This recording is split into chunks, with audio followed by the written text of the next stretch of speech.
Medical science never stands still. In the Middle Ages, hospitals were developed, but they were pretty basic, and I'm not sure many of us would want to be treated in one.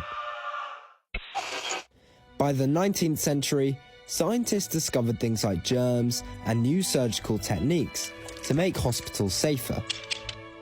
And by the 20th century, advances like X-rays, antibiotics, and heart surgery completely transformed care, bringing us to today's cutting-edge hubs of technology and treatment. But what's next? Well, I headed to a big event called New Scientist Live, hosted by those who are leading the way in the world in science and technology. Its aim is to inspire the next generation of big thinkers. What do you guys think the future holds for, like, science? And do you think it'll go even further in 50 years' time? Or? I reckon so. I think there'll be like a lot more development on AI. Are you guys scared that robots might overtake humans, especially in jobs and things like that? I think they might take over some jobs, but then that'll also be a good thing in some ways. So it will mean people won't need to do as much work. Well, those guys aren't far off. King's College London invited us to take a look at the technology they've been developing to help medical professionals with their work in looking after our health.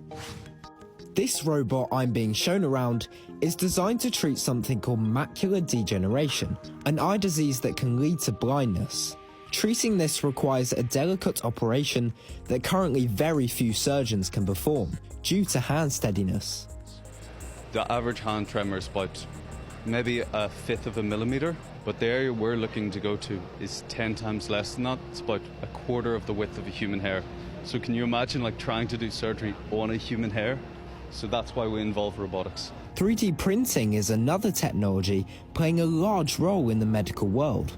We can use 3D printing in healthcare either to create implants or something we call phantoms, so artificial organs.